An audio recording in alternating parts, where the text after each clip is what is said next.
നമസ്കാരം, മെട്രോ മാറ്റിനിയിലേക്ക് സ്വാഗതം. തെന്നിന്ത്യൻ സിനിമയിലെ മിന്നൻ താരം തന്നെയാണ് അമല പോൾ. മലയാളത്തിലൂടെയാണ് കരിയർ ആരംഭിച്ചതെങ്കിലും അമല താരമാകുന്നത് തമിഴിലൂടെയായിരുന്നു.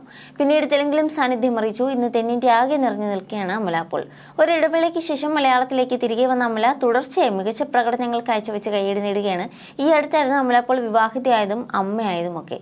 പ്രണയ വിവാഹമായിരുന്നു. ജഗത് ദേശായിയാണ് അമലയുടെ ഭർത്താവ്. അമലയുടെ രണ്ടാം വിവാഹമാണിത്. തന്റെ ആദ്യ വിവാഹ ബന്ധം പിരിഞ്ഞതിനെക്കുറിച്ചും ജഗതിനെ കണ്ടുമുട്ടിയതിനെ കുറിച്ചും ഒക്കെ സംസാരിക്കുകയായിരുന്നു അമല. ഒരു അഭിമുഖത്തിലാണ് താരത്തിന്റെ ഈ തുറന്നു പറച്ചിൽ. ആദ്യ വിവാഹ ബന്ധം വേർപിരിയുമ്പോൾ ഇത് സംഭവിക്കേണ്ടതാണെന്ന് ചിന്തിച്ചുള്ളൂ. രണ്ട് വഴിയേ ഉള്ളൂ, ഒന്നുകിൽ പിരിയാം അല്ലെങ്കിൽ ക്ഷമയോടെ തുടരാം. എന്നെ സംബന്ധിച്ച് എത്ര കോടി രൂപ തരാമെന്ന് പറഞ്ഞാലും എത്ര ആഡംബരം ഉണ്ടെങ്കിലും സന്തോഷമില്ലാത്ത സ്വാതന്ത്ര്യം ഇല്ലാത്ത സാഹചര്യത്തിൽ മുന്നോട്ട് പോകാനാകില്ല എന്നാണ് അമല പറഞ്ഞത്. പൊതുവെ ആരെയും കുറ്റപ്പെടുത്താറില്ല. എല്ലാം എന്റെ തെറ്റായിരുന്നു. ജീവിതത്തിൽ അത്ര മികച്ച തീരുമാനമല്ല എടുത്തതെന്നും അംഗീകരിക്കുന്നുവെന്നാണ് അമല പറയുന്നത്. പക്ഷേ കുറ്റബോധമില്ല, അതേക്കുറിച്ച് കൂടുതൽ ചിന്തിക്കാറുമില്ലെന്നും താരം പറയുന്നു. ഒരു സാഹചര്യത്തിൽ ചെയ്യാനാകാത്തത് മറ്റൊരു സാഹചര്യം വരുമ്പോൾ നന്നായി ചെയ്യുകയല്ലേ പ്രധാനം എന്നാണ് അമല ചോദിക്കുന്നത്. തീർത്തും യാദൃച്ഛികമായിട്ടാണ് ജഗത് അമലയുടെ ജീവിതത്തിലേക്ക് കടന്നു വരുന്നത്. അതേക്കുറിച്ചും താരം പറഞ്ഞു. ഗോവയിൽ കുടുംബത്തോടൊപ്പമുള്ള അവധിക്കാല യാത്രയിലാണ് ജഗനെ കാണുന്നത്. ഞങ്ങൾ താമസിച്ചിരുന്ന വില്ല ജഗന്റേതായിരുന്നു. ആ പരിചയം സൗഹൃദമായി. അപ്പോഴേക്കും രണ്ടു പേർക്കും അതിനുമേലെ ഒരു ഇഷ്ടം പരസ്പരം തോന്നി തുടങ്ങിയിരുന്നു.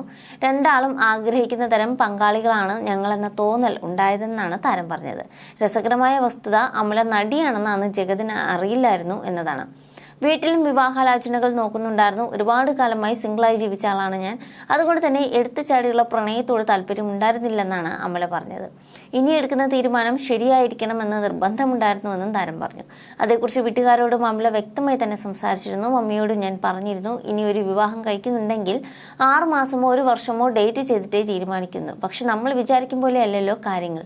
എന്നെയും ജഗനെയും തമ്മിൽ അടുപ്പിക്കുന്ന അദൃശ്യ ശക്തി ഞങ്ങൾക്കിടയിൽ പ്രവർത്തിക്കുന്നുണ്ടായിരുന്നു എന്നതാണ് താരം പറയുന്നത്. ഡേറ്റിംഗ് തുടങ്ങി 2-ാം മാസം കഴിഞ്ഞപ്പോൾ എന്റെ പിറന്നാളിന് കുറച്ചു ദിവസം മുമ്പ് ജഗ് പ്രപ്പോസ് ചെയ്തു.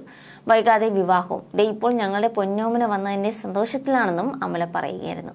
You're watching me and you're watching me on metromatney.com. on metromatney.com. metromatney.com. Subscribe for more videos. Subscribe for more videos. Subscribe here for more videos. Subscribe now. Thank you.